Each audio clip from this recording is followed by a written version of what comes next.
Humingi ng tawad si Tanggol kay Madonna pagtapos niyang aminin na siya ang kumuha ng Star of Venus dahil alam niyang nalagay din sa alanganin ng buhay ni Madonna. Gusto lang daw niya na guminhawa ang buhay nila kaya niya nagawa iyon. Pinatawad din agad siya ni Madonna at sinabi na kung mapapakinabangan nila ay mas maganda dahil isang grupo na lang sila.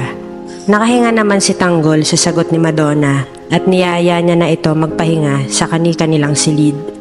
Samantala, sa bahay ng mga Dimakulangan, malaki-laki na ang kinita ng mag-asawang si Marsing at Nita. Kaya nagpapabili na ng mga kagamitan si Nita tulad ng carpet, aircon at bagong ginto na sofa. Natatawang sinabihan siya ni Marsing na huwag nila biglain ang pagbili ng mga gamit at baka pag-isipan sila ng hindi maganda ng kanilang mga kapitbahay kung paano sila biglang yumaman. Kailangan may makitang ibang negosyo sa kanila para hindi sila makwestiyon. Kaya naisip ni Marsing na paupahan ng isang kwarto nila habang sa kabilang kwarto naman sila gagawa ng para sa epektos nila. Natutuwang sumang-ayon naman agad si Nita sa ideya ni Marsing. Kinumpronta naman ni Divina sila Primo at Amanda sa nangyari kila Tanggol kung bakit nila pinabayaan ang mga ito sa pagpunta kila Facundo. Sinagot siya ni Amanda na huwag isisi sa kanila dahil desisyon ni Tanggol na hindi kumalas kila Don Facundo. Pero dapat daw ay hindi pa din nila hinayaan, sagot naman ni Divina kay Amanda. Nagkasagutan ng dalawa hanggang sa inawat na sila ni Primo at sinabing hindi sila dapat magsisihan at walang may gusto sa nangyari. Dagdag pa nito na ang importante ay nandyan silang lahat para kay Tanggol. Umalis na sila Divina pero bago sumakay sa sasakyan ay inutusan niya sila Raul at Peng na alamin ang background ni Amanda para may maggamit sila laban dito at nang hindi sila ang laging pinapalabas na masama. Binalita ni Rigor kay Marites na nahuli na nila ang totoong pumatay kay Coach Gary pero dahil sa nanlaban si Lawrence ay napatay nila ito. Inasar naman siya ni Roda dahil pinangunahan niyang pagbintangan si Santino kaya kinain niya yung haka-haka niyang si Santino ang pumatay sa coach niya. Ukmang aambahan ni Rigor si Roda pero sumabat si Lena para ipagtanggol si Rigor.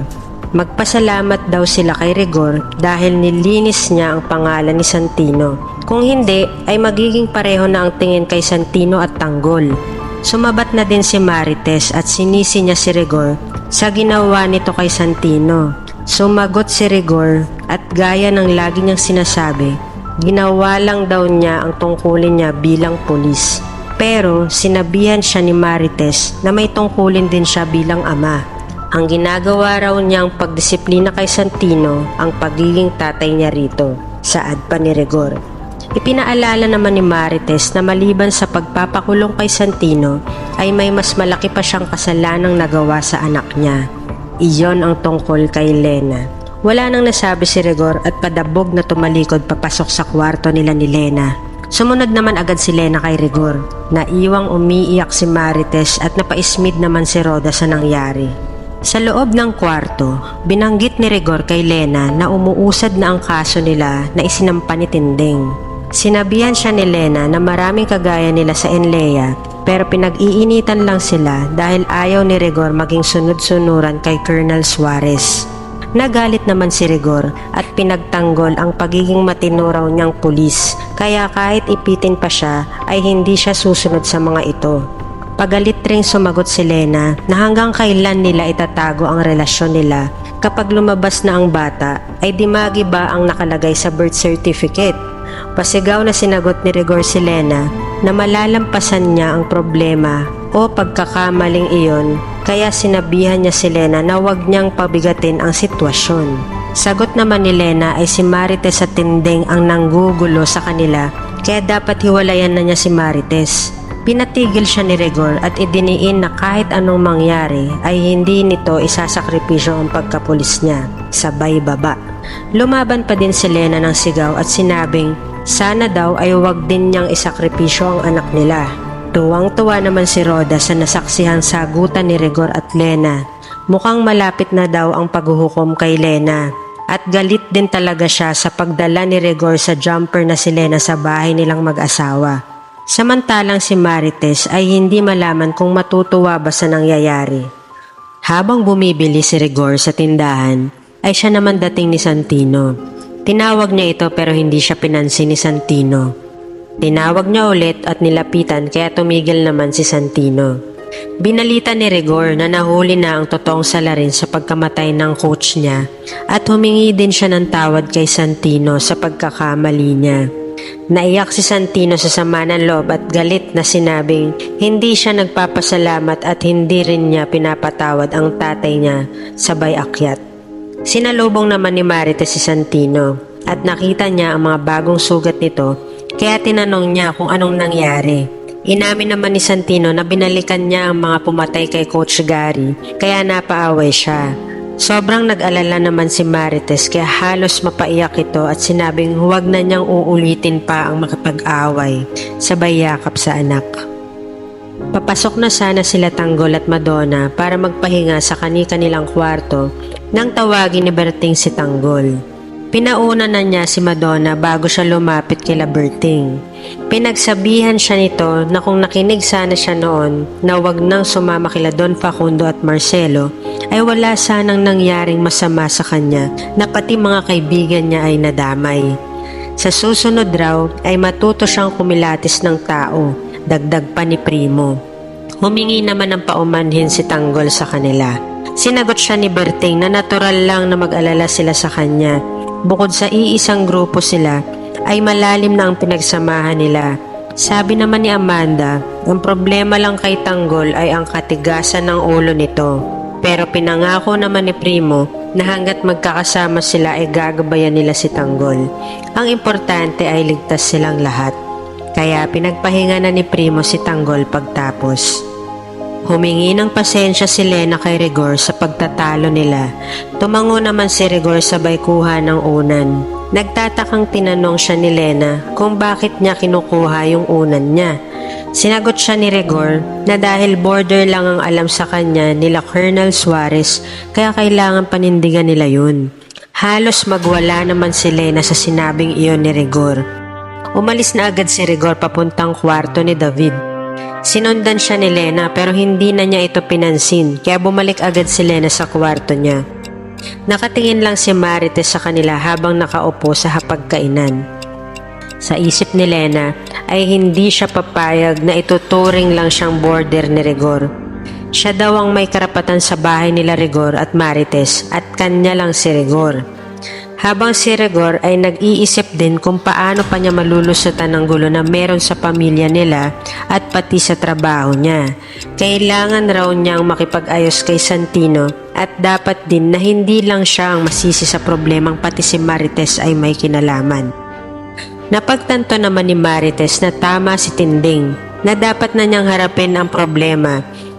Hanggang kailan ba siya magtitiis at kung hanggang saan ba ang sukdulan niya? Habang kumakain sila Marites, Santino at Roda ng almusal, ay lumabas si Rigor mula sa kwarto ni David. Agad namang inasar ni Roda sa pag-aakalang kasama niya si Lena sa loob ng kwarto ni David na naka-aircon pa. Asar na pinatigil siya ni Rigor dahil ang aga niya mang buwisit. Humingi ng pasensya si Roda kay Rigor pero hindi pa din siya tumigil sa pang-aasar pero sinaway na siya ni Marites. Nagpaalam naman si Santino na magbubukas na muna siya ng bilyaran. Sinabihan siya ni Rigor na umupo muna at mag-usap sila. Subalit, hindi siya pinansin ni Santino, kaya sinigawan niya ito at sinabihang hindi siya pinalaki para bastusin ito. Sinagot naman agad siya ni Santino na hindi siya pinalaki ni Rigor.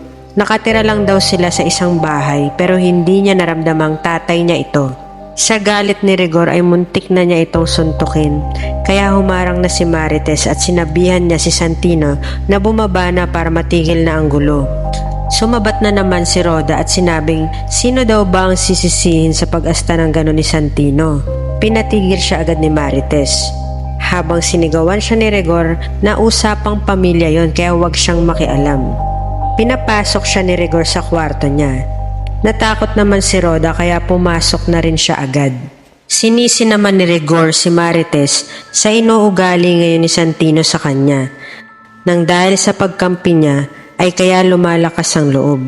Sinagot siya ni Marites na bakit siyang sinisisi na ang totoong dahilan ay hindi patas ang pagtingin niya kay Santino. Nagsigawan ng mag-asawa habang nakatingin si Lena. Maya-maya pa ay sumali na rin siya sa away at sinabi kay Marites na huwag husgahan si Rigor. Agad naman siyang sinabihan ni Marites na huwag sumali sa usapang mag-asawa.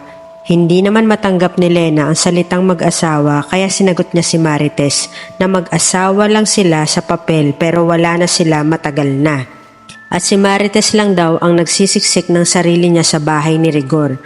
Na kaya lang raw hindi siya mapaalis ni Rigor ay para hindi mawala si Rigor sa serbisyo.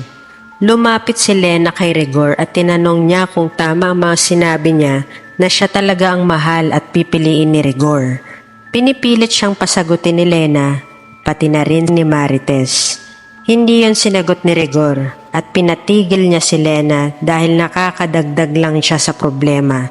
Itinuro naman ni Lena si Tinding na nagsimula ng problema. Pero sinagot agad siya ni Marites na ginawa lang ni Tinding ang tama. Sinabihan niya si Rigor at Lena na huwag siyang idamay sa mga kasalanang sila ang may kagagawan. Sumagot naman si Rigor at pasigaw na inamin na kasalanan nga niya pero huwag raw kalimutan ni Marites na kahati siya sa problemang iyon. Diniin naman ni Lena kay Marites ang sinabing iyon ni Rigor na kahati siya sa problema kaya kinumbinsi ni Lena si Rigor na paalisin na si Marites. Sinagot naman siya ni Rigor ng pasigaw kung nag-iisip daw ba siya na kapag pinaalis niya si Marites ay siguradong mawawala siya sa serbisyo. Galit at pasigaw ding sinagot ni Lena si Rigor na bakit ang trabaho lang niya ang iniisip nito, na pwede namang siyang maghanap ng ibang trabaho. Lalong nagalit si Rigor kay Lena dahil buong buhay ang inalay niya sa pagiging mabuting pulis niya. Sa galit ni Rigor ay binaton niya ang pinggan at sinabihan si Lena na mas mabuti pang umalis na lang siya sa bahay nila ni Marites. Nagulat at wala nang nasabi pa si Lena.